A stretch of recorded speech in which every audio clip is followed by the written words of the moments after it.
All right, we're going to get started. It's good afternoon, everyone. My name's Stephen Mackey. I'm president of the Somerville Chamber of Commerce.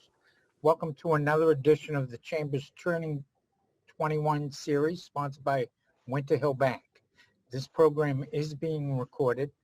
First, a few words about the Chamber. This Chamber is an independent local business association supported by the voluntary dues and sponsorships of 250 businesses, property owners, and nonprofit organizations. The Chamber is not a government agency. It is not affiliated with any political action committee and does not participate in any election campaign on behalf of or in opposition to any candidate for public office, federal, state, or municipal. We do share a common interest with all of the people of Somerville in our urban quality of life. For that reason, the Chamber has been involved in public discussions and movements in favor of such matters as transit-oriented development, upzoning, zoning reform, clean energy, life sciences, outdoor dining, and a new Somerville High School. To further explore these and other issues, we are hosting a series of open discussions. At noon on Tuesdays in June, the Chamber has been featuring candidates for mayor. The format of these one-hour events has been to give each candidate the opportunity, to first introduce themselves and their campaign, and maybe take maybe up to 15 minutes or so to do so. Second, participate in question and answer sessions with our audience members. Please keep your video on and your audio muted. When it's time for questions, I will recognize people who simply raise their hand, either virtually or for real, or who write questions in the chat. I will try to get to everyone before the conclusion of the program at 1 p.m. Today's featured candidate was the fourth on record to take out nomination papers for the office of Mayor of Somerville. To deliver her introductory remarks, please welcome Mary Cassesso. Mary? Thanks, Steve.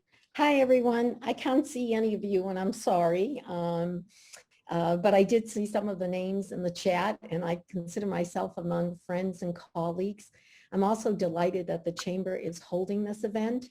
I think it's really exciting that there are 4 candidates in the race in Somerville. The stakes are high. Somerville is at a period of seismic change. We have gone through a lot of change, but a lot more is ahead of us.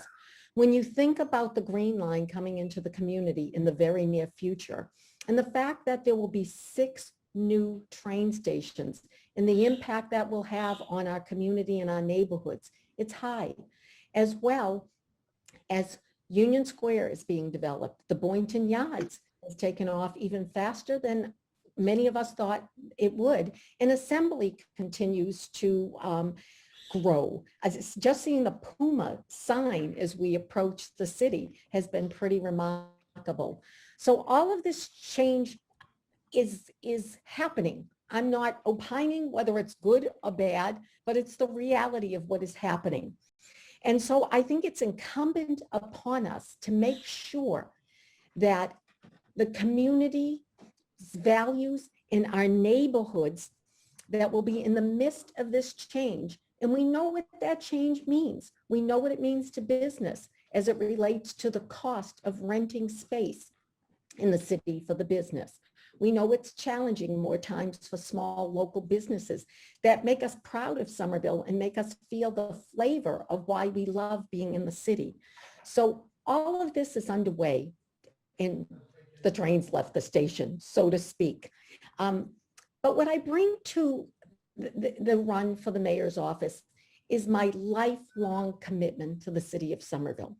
I was born just up the street at Somerville Hospital, like many people, and until Friday, oh, I get sad when I think about it, that's where my office was. And it was by choice, because I was so committed to the city of Somerville, and that they have a senior leader from the Cambridge Health Alliance working with the city hand in hand, working with the neighbors as we grow and change. And in a minute, I'll talk about what last year was for all of us. But I want to summarize why running now. I'm driven by my values. And those of you who have known me since I was a kid growing up in Somerville know the values we cherish. Healthcare is a human right, affordable housing, absolute inclusiveness of all people, support of local businesses, ending hunger in Somerville, increasing mental health and substance use treatment. Those are the values and the experiences that I bring.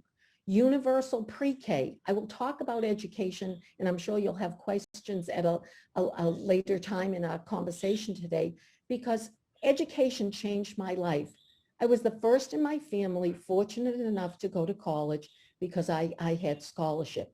It changed my life. And as a result, even though I was one of the youngest in my family, everyone else went to college, and it impacted their life, their potential earnings, their ability to own homes. Those are all issues that our friends and neighbors are facing now that the mayor gets to help with, as does the business community and our nonprofit partners.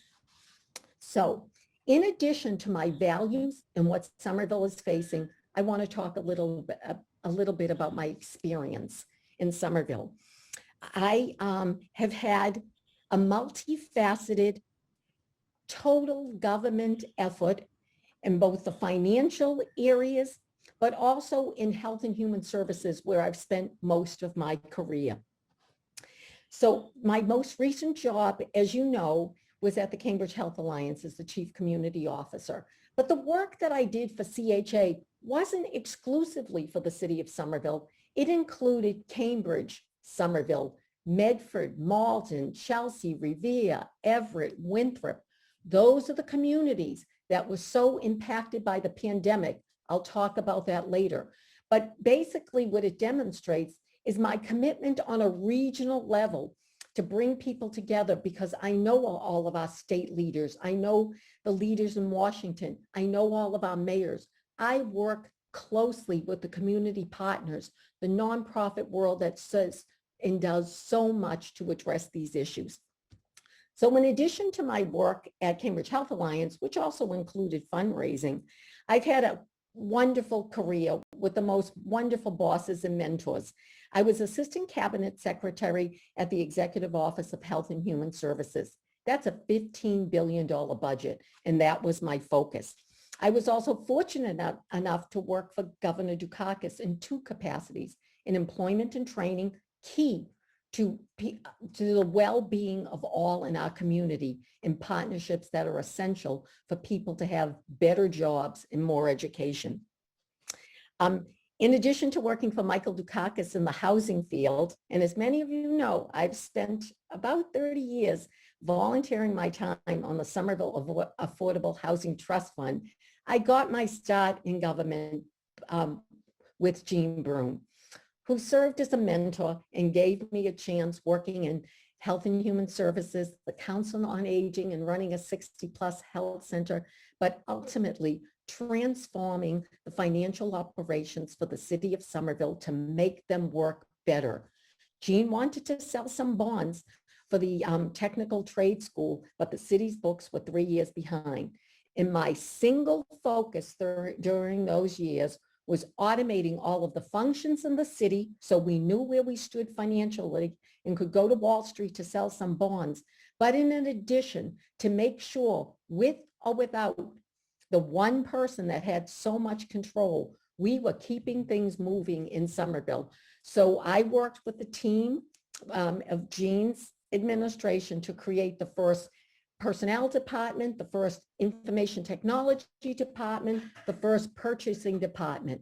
Those were all responsibilities under me, and obviously it was a bottleneck. So I've done transformational work my entire career, and I'm excited by the opportunity to bring my lifelong experiences and work, my learned experiences growing up a poor kid in Somerville with a single mom, that we were lucky to live in my grandmother's 3-family house, to be able to have a roof over our head and sufficient food.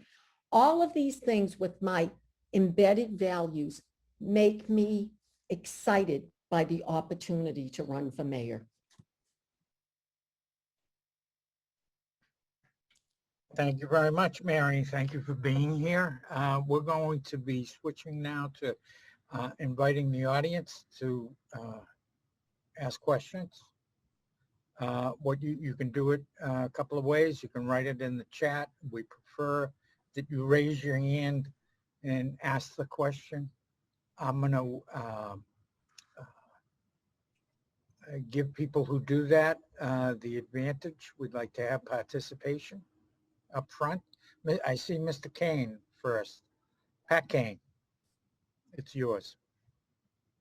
I've been consistent, at least. The city actually in the past 5 or 10 years has bought lots of stuff. We have a new high school, we have some new sewers, we have a green line, we have all that stuff. And the city's taken on a significant amount of debt. Do you have any great insight into how to pay for that debt besides just raising taxes on businesses? Thanks, Pat.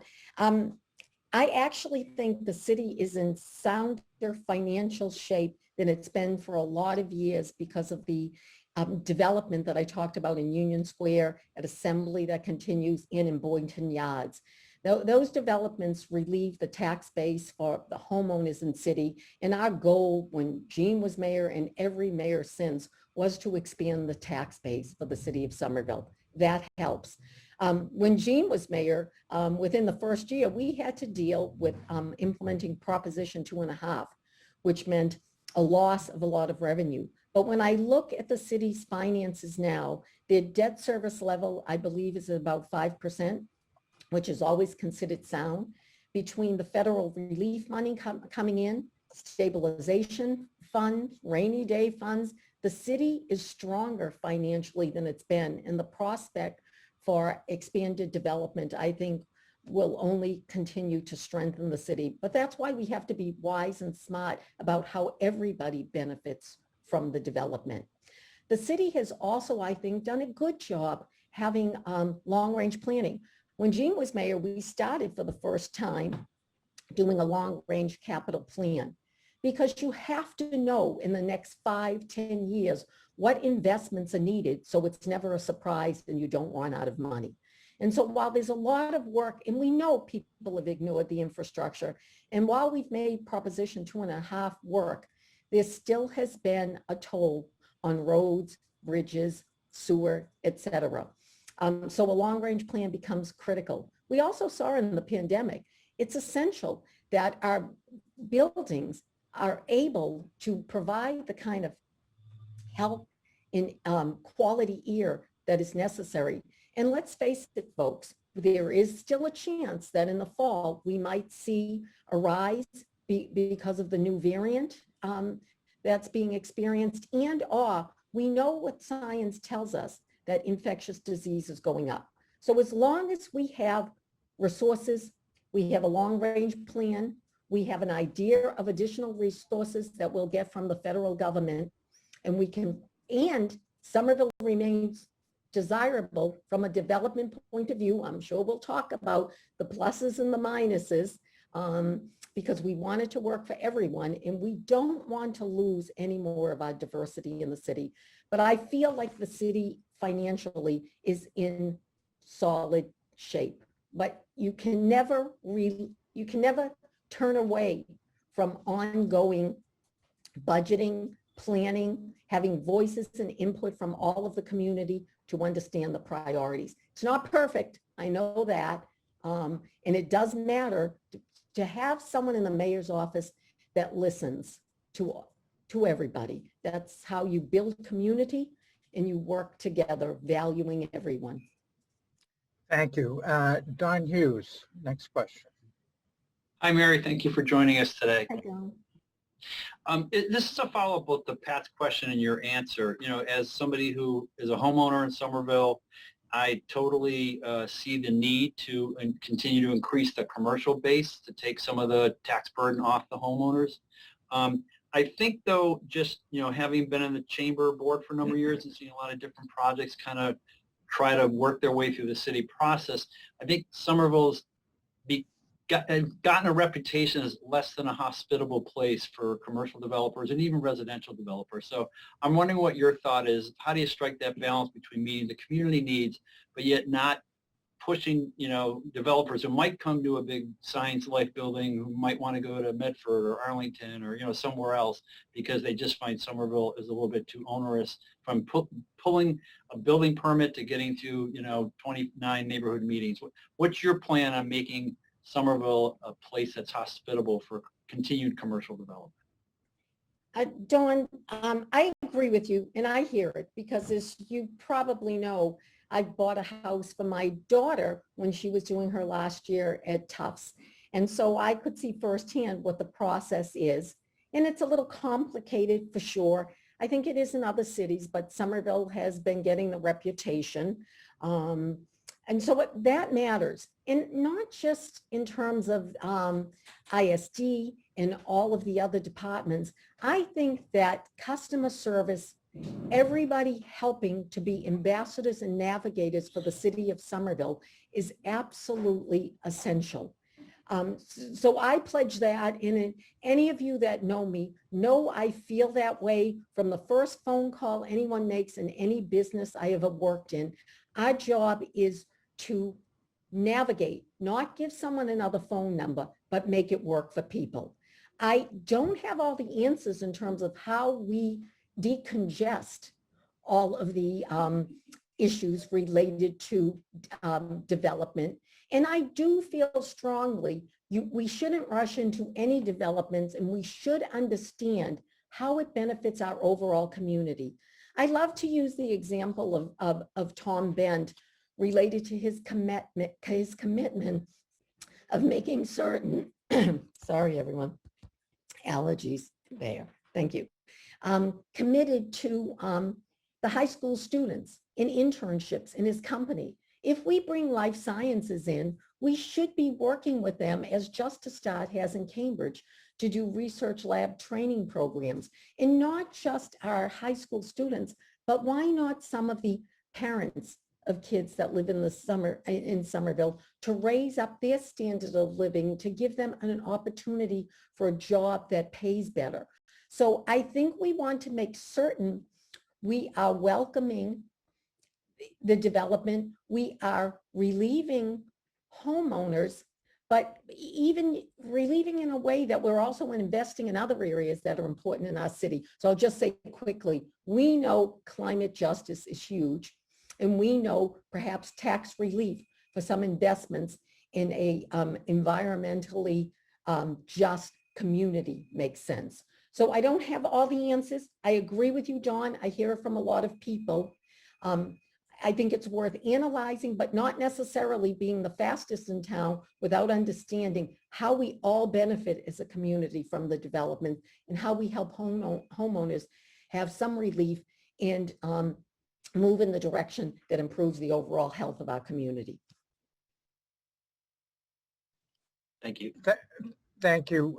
Before we go to next, Jack Connolly, I'm going to go to the chat. Ron Newman has a question. What will you do as mayor to prevent the displacement of locally owned small businesses by large-scale developments?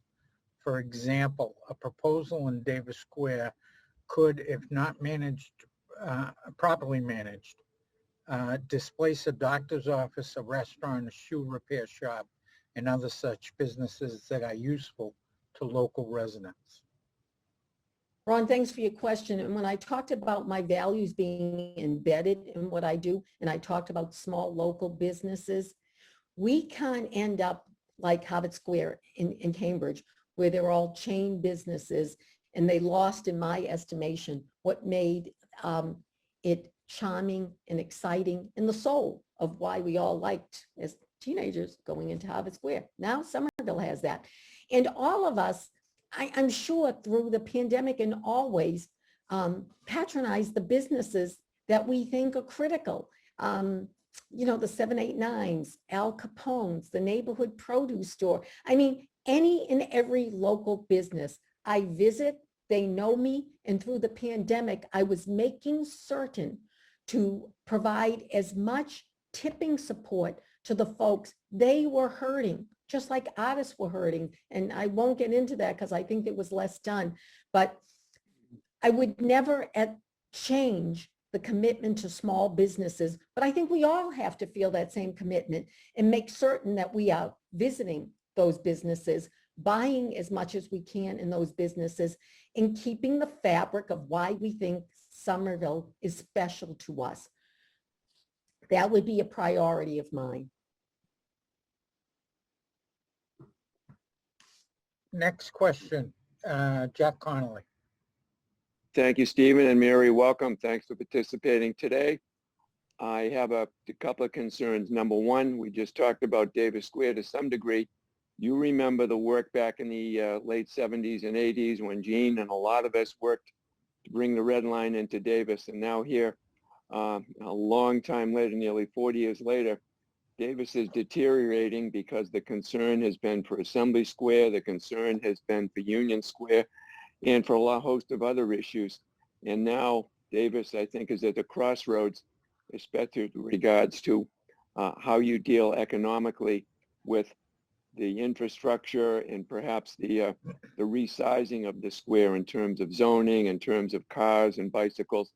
It's a huge task. And how do you go about deciding as far as a planning process to reinvigorate areas of the community right now that, in this particular case, Davis is in need of a major improvement to the quality of its infrastructure, having been 40 years since major attention has been paid to it. Yeah, Jack, and I remember those meetings so well. I was in graduate school. My sister was a librarian at the West Branch Library, and the Davis Square Task Force used to meet at the West Branch Library, which I hate to admit I haven't gone to visit, but anyone who has seen it recently said it is just phenomenal, spectacular. But I remember Davis Square back then, Teddy and Libby's, when Davis Square businesses were hurting. And we were all excited by the red line. And that's why I mentioned in my opening comments that we'll have 6 new stations, and it will change those neighborhoods if we're not paying attention and investing and have a plan to keep what is the fabric of the community, the small local businesses. And we know there's a lot of pulls, even since the pandemic. You know, we've lost parking, but we've provided space for the restaurants, which was essential because a lot of our restaurants, they're not chains, they're local businesses. So I know the dilemma. I think just like the Davis Square Task Force had neighbors who gave weekly time to meetings and making certain we were talking about that balancing act that changes when you bring transportation in. Somerville will go from 15% of the people being within a half mile of a T station to 85% being within a half mile of a T station when the Green Line stops open. And don't forget the Green Line was promised to us when many of us fought I-93 to try to get a depressed structure, and we're still fighting. And my own family was affected health-wise because of the environmental injustice there. But I agree with you. You need ongoing investment in the squares. And it's tough because one project can take so much time and effort. We've got 3 going on in Somerville now. I'm excited by some of the work I read about at Winter Hill, finally in that area where the Star Market was, and the potential for parks. So while I don't have the answer, I do know this. It requires the voices of everyone at the table, the business community as well as the neighbors. We have to make a concerted effort, or Davis Square could suffer the same fate that Harvard Square has suffered. Thank you, Mary. All right, thank you. Next up, Rocco DeRico. Thank you, Steve, and thank you, Mary, for joining us today. Mary, I'm going to ask you a question that has been asked of the other candidates as well. You know, about 1 in 4 jobs in Somerville are jobs at nonprofits, and the 2 top employers in the city are both nonprofit organizations. And there are also dozens and dozens of small nonprofits that do incredible work, like Respond and the Welcome Project and Somerville Homeless Coalition. As mayor, what would you do to support nonprofits in Somerville? Rocco, thank you for the question. And my commitment to our community partners to respond to Riverside, to SCC, and the list goes on and on, the Homeless Coalition. They are essential members of the community responding to the social determinants of health, helping with the safety net to all members of the city that need their services. So I have continually, through all of my years at Cambridge Health Alliance, over 7, have convened the groups on a regular basis so that we work together and help one another. It is hard for these smaller agencies to be able to continue to meet the demands of the community on them. So I have always had a vision of more of a continuum of care. We know there's not sufficient mental health and substance use services in the city of Somerville. So we might as well work with all the entities that work in mental health and substance use treatment so that we make it easier for our consumers, for our patients, for our family members and friends to know how to get the services they need, to make sure we're not duplicating, but making that continuum is easy to navigate for folks. We have to make certain that we're doing more in our school systems in terms of screening on mental health and substance use systems. Nonprofits have been asked to do more over the last many decades from the state, and the needs continue to increase, but the funds are not increasing at all. And at times they have less funds to work with. We work very closely on a community health advisory council with all of our community agencies. And I wouldn't just include the Somerville agencies, Rocco. Regionally, there are other partners we have, like we have for North Suffolk mental health services, when we put peer recovery coaches in our emergency departments so that there was an option for people to get services and treatment. Families felt that they weren't getting the attention, and that was true. So we need to keep helping one another, working together, working regionally, leveraging a continuum so we're not duplicating any services, and always value. A lot of the not-for-profits can't afford to be in Somerville anymore. The rents are too high for them, and they make such a difference in the quality of life for our most vulnerable people. And we can't lose the diversity. We've lost a lot of it in Somerville. We can't keep losing that diversity. It's what made Somerville richer, more unique. So I would work very closely. I have my entire career worked in the not-for-profit sector. They're key partners to the health and well-being. And I would add to that the smaller agencies, but I have to commend Tufts, who during the pandemic stepped up first to help. This is what I mean by working together. When I saw Kathy Betts on the phone, and together we convened a regional consortium when the pandemic hit, because we knew the health departments in the all of the cities I mentioned to you, Medford, Malden, Chelsea, Revere, Everett, Winthrop, Cambridge, and Somerville. Somerville having a much bigger department than all those other communities, but not nearly as large as Cambridge, which has 65 people. We knew then that convening everyone regionally to look at unhoused people, how we take care of them. We couldn't all have our own hotel or set up an off-site presence to isolate, to care for, et cetera. So working together, and Tufts was the first to step up. Tony Monaco led the way, saying, we have dormitory space you can use for staff. We have space you can use for people who are in overcrowded housing that can't isolate. They're living in a room sometimes, a whole family, and sharing a bathroom with other families. And that's how we saw the spread. So we need to approach these issues regionally. We need to count on our partners, recognize them when they're doing the right thing. But I already have that infrastructure. I am known by all these not-for-profit agencies. I've worked with them for so many years, and they also know me as a friend. We worked hard to get a regional recovery center. We brought all these partners together again. There was no need for us to have one in every community. There weren't enough resources. So we're used to working regionally, helping one another.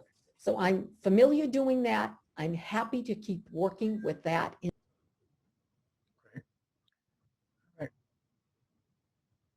Thank you. Thank you, Mary. Rocco, you're all set. I'm all set. Thanks, Steve, and thank All you, right, Mary. thank you. Going to Kevin Gatlin. Hello, Mary. How are you? Good. My old buddy on the Affordable Housing Trust Fund. Ask a question similar to what Rocco had said. I've been asking of all the candidates, and it's really a Chamber of Commerce type question. When Steve was making his introductory comments, he made mention of the fact that the Chamber represents over 250 businesses here in the city. And one of the issues that comes up regularly with us is when the city is trying to address some particular issue, whether they're coming up with a new ordinance, whether they're looking at policies or whatever, they go to their work. It takes days and weeks and months sometimes to put these things together. And there's a lot of momentum that grows as a result of that. Sooner or later, whatever they've come up with makes a city council meeting. And anyone who attends a city council meeting has their 2 minutes, and that's it. If there's any part of that ordinance or policy, whatever they've been working on all that time, that may not be that friendly to business, or that the chamber has an opinion on, it's very difficult to change the course of that when you've got months worth of momentum and all you have is 2 minutes to comment on it. I guess I look at the chamber as being a resource for the city, not just as a partner and so forth in trying to deal with the many questions that Somerville faces. So my question to you is, as mayor, what role do you feel you can play in providing more of a voice to business through the chamber or through whatever organization, rather than limiting the business community to 2 minutes in front of a city council meeting? Kevin, one of the things that the chamber has done that I think works well, but not well enough based on your comments, is that relationship that some of you formed, Tom Ben, Steve, other members, related to working more closely with the Office of Strategic Planning and Community Development and having regular meetings and exchanges. And I would hope that the nature of that isn't just reactionary to what's going on, but rather working in partnership in terms of what is planned and some voices and input. There's no doubt that the city of Somerville wants more voices always heard. And I think either you get the input up front and put the time up front, or it happens after the fact with a lot of frustration. So while I don't have the perfect formula, I do know this, and any of you that know me know it matters deeply to me to know how people feel. You know, when I was out getting signatures to be on the ballot, I was asking people, what matters to you the most in Somerville? Because we all think we know, or I know the issues that are most important to me. But the mayor, like any job I ever had, represents the people and the issues of the people. We're not always going to agree, but you better know what the issues are and try to mitigate as much as possible.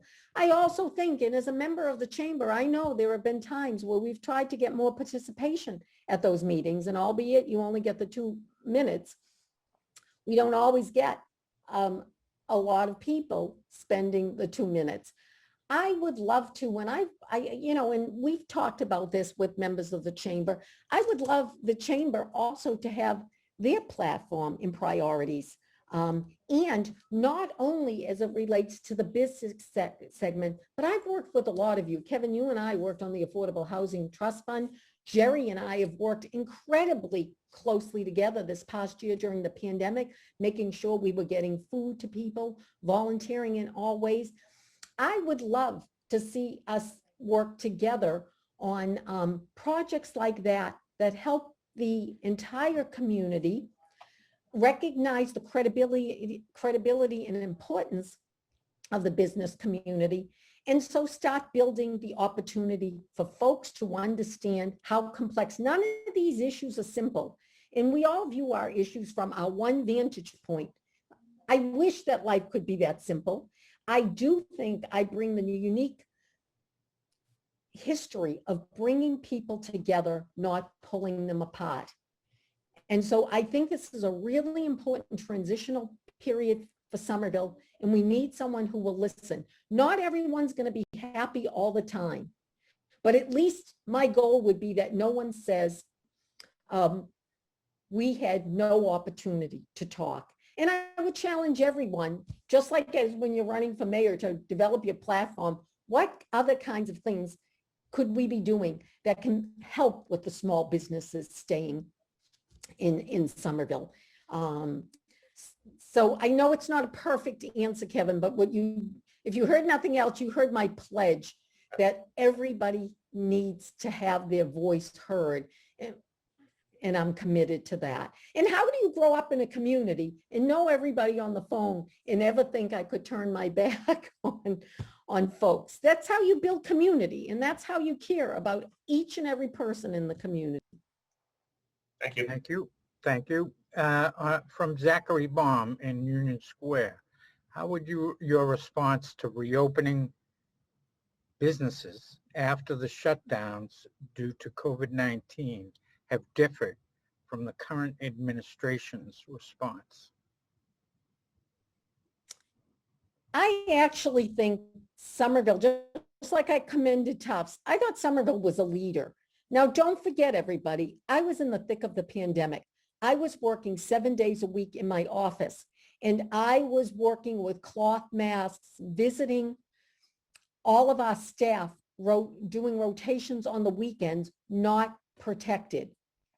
It was horrifying to be that close to the pandemic.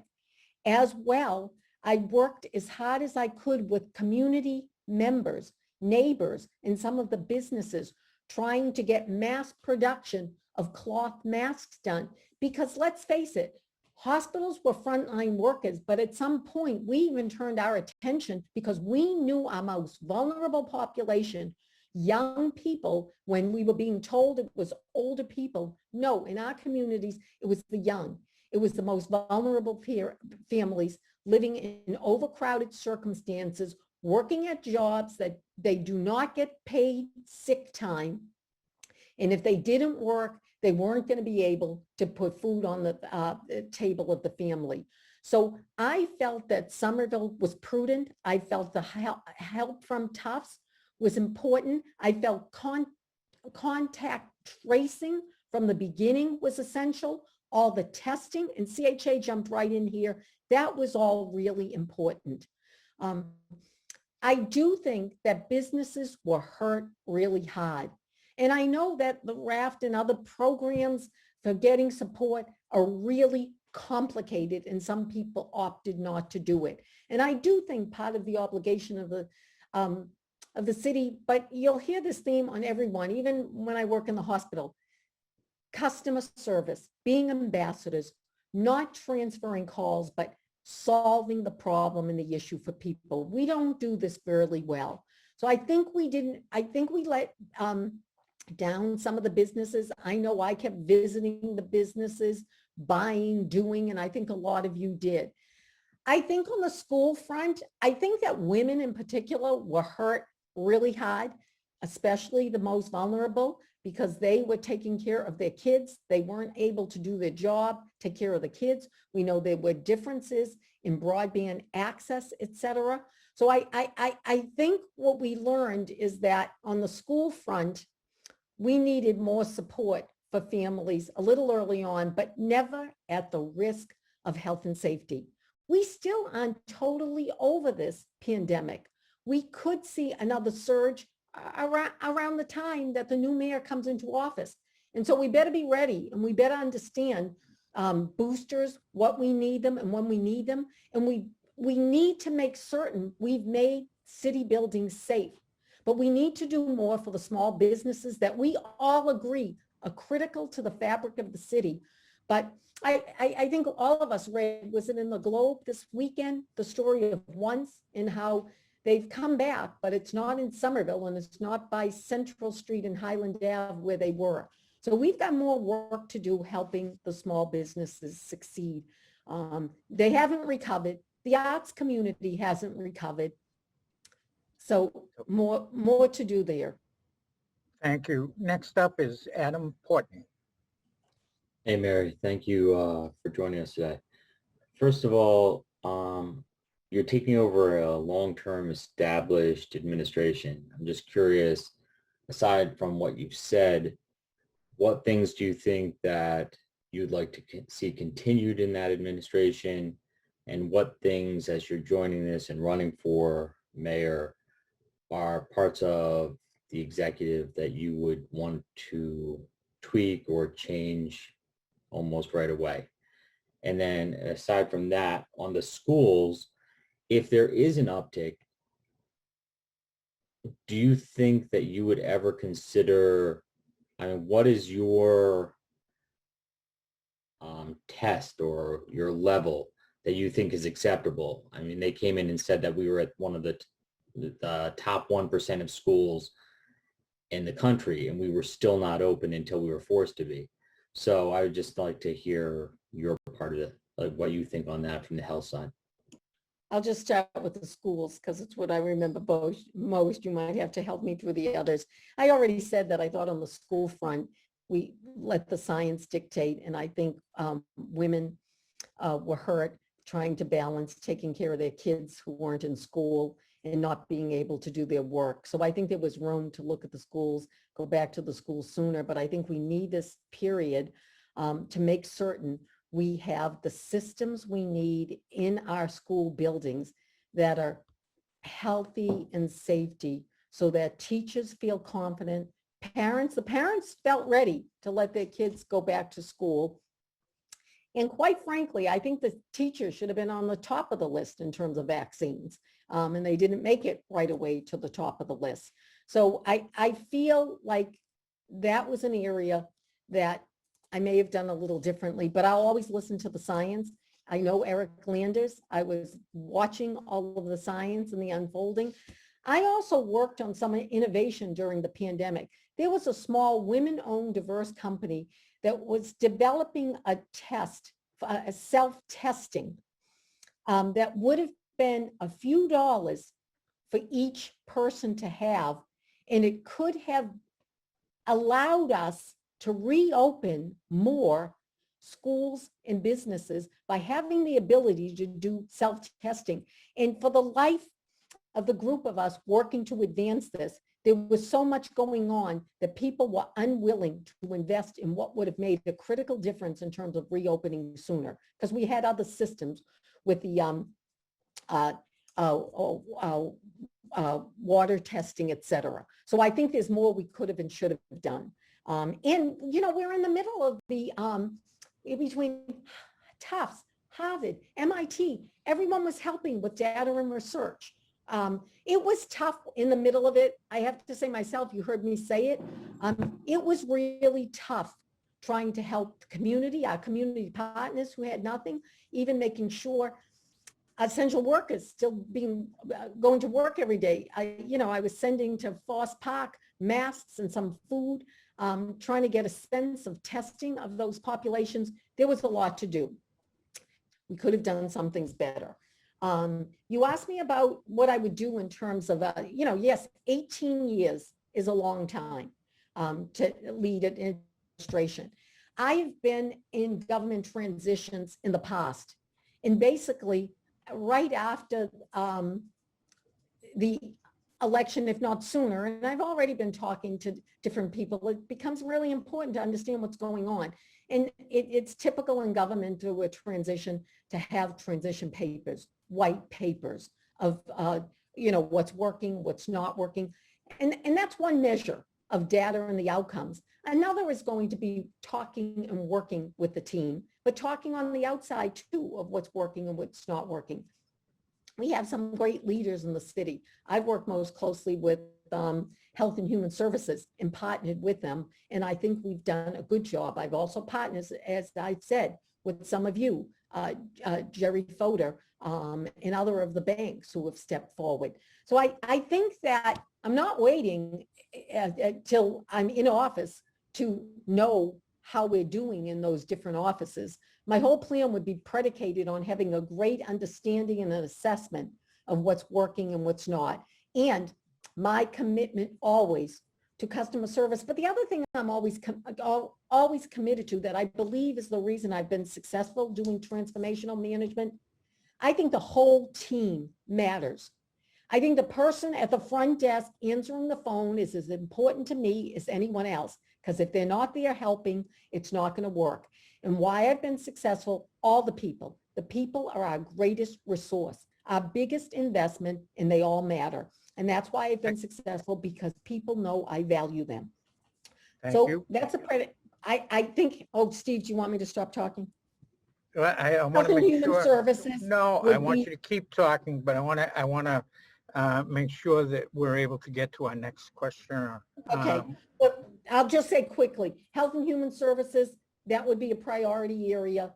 We're always going to get more infectious disease. We all learn that we don't have sufficient staff, and regional health made a difference. Universal pre-K, working and visiting each and every department, them knowing me and all of the stakeholders in the entire community. Diversity and inclusion at all levels enriches the city, and that would be another priority. And I'll make my answer you. shorter. Thank you. Next up is Linda Cornell. Hi, Mary. Hi, Linda. Hi, Linda. I smiled before you even got on, because we were in the trenches together. Linda didn't have things. Absolutely. Absolutely. And I just want to reiterate something you just talked about. First of all, I was absolutely thrilled to see you throw your hat in the ring. And we know you have a lot of good hats to wear, and you have worn many of them over the years. But I did want to thank you for always being there for the VNA from day one of the pandemic. Mary was there holding my hand 24/7. She forged all these partnerships with people in the public health department. That was a lifeline to us. That Somerville Public Health Department was amazing. And between the two of you, when I couldn't find a mask to save my life, you guys made them and you delivered them. I don't know where he scrounged up all the gowns and the disinfectant, and it was amazing. And I do want to thank you for that. And I just wanted to ask, we know that they were really underutilized and understaffed during that pandemic. And we know that they have not been utilized or to their full advantage during this recovery. And what would you do to bring this to the forefront with the state? And Linda, thank you. And what you did was amazing. I mean, it was horrifying to see the lack of PPE in nursing facilities, our most vulnerable patients. And as I said, in grocery stores, it was, none of us will ever totally recover from what we saw during the pandemic. As you know, we rallied long and hard with the state at every juncture. And in fact, we're just starting to do the work we asked for from the very beginning. We knew the most vulnerable people were not going to get the shots as quickly as they needed to. We wanted to come to you, not have people that are working 2 jobs also needing to figure out how to get a vaccine after our immigrant communities and vulnerable people felt we let them down and they didn't trust us so much. So we're finally doing the work we wanted to, which is mobile vaccines. We've been going to the schools. We've been going to churches. We have been using our network of people like you, our interfaith council that we convene, because we do know this, working with all of the pastors, imams, anyone who heads the churches, they have the trust and faith of their community. So working through, just like you do in the community with all of the other partners and working with elders and seniors. So tapping into those structures and continuing to push the state. We have great relationships with our state legislators. I've worked with them in every job I've ever had, but most closely at CHA. They want to advocate for us and can influence where things go. So we've got to just keep doing that. And we need the community partners' voices who know best how to get the job done, having more influence. Those large vaccine centers not having PPE for you, despite what we were being told. Doug Kress and I did a lot of what we believed was the right thing to protect people like you and the folks you serve and other members of the community. Bold and Thank you. daring, Linda. Thank you, Mary. Thank you. I'm going to give one last, we're coming up on the closing minutes. Before I go to Mary, to give her a minute or two for closing remarks, is there anybody else that would like to ask a question?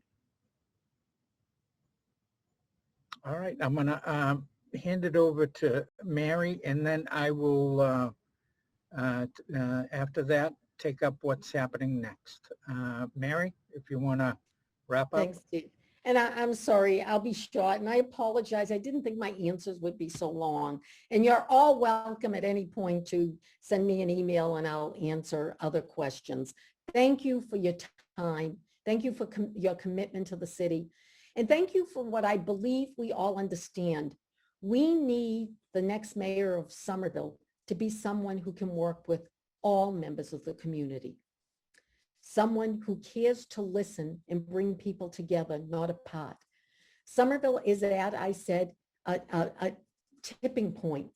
And I feel I have the background. And, you know, I say I was born and raised here. That doesn't make me qualified to be a mayor, but it gives me lived experiences of what the old Somerville was like, and how important it was that we continue to make change and have good government and accountable government. It's also taught me the importance of all voices count and matter. And that was the case when I worked for Gene Broom, because as a reform administration, we had to make a lot of change, but it meant getting all of the people working together, even if they had worked in different administrations. So you need a person who was trusted, who explains things and makes people feel valued. You also need deep experience in deep personal relationships and professional relationships to get this job done right. I have that background, and also someone whose values, trust, and a commitment to inclusiveness lead the direction in which they go. And that is most important to me, my values, my integrity, and my commitment to honest, good government. And finally, I'll say, if any of you have worked with me over the years, I work really hard, and it is my honor and privilege to work those long hours when you know you're making a difference. Thank you so much for your time today. Thank you, and thank you very much for joining us. We hope, we're not sure what kind of format we'll be doing in the future, but we hope you'll be joining us down the road in the campaign. Absolutely. The plan right now is that next week we've had as our guests on Turning 21 the 4 candidates that are certified for mayor. There's a 5th one that's in the pipeline, but I'm not sure if we find out that they are certified. Mary? I thought they didn't, Steve. I thought the Okay. deadline passed, but Okay. So we've had the 4 certified candidates as guests. The chamber is going to be looking at how we can help people explore the issues with the mayoral candidates and the city councilors. So if you have any ideas, please let us know. Our next Turning 21 is next Tuesday at noon, and it will be with a returning guest who is George Proakis, strategic planner of the city. So I'd love to have your feedback on how we're doing with this series. And if you have any ideas, please let us know. I want to again thank the candidate, Mary Cassesso, and thank you all for participating. Thanks so much to all of you for your time and commitment to the city. Take care. Bye.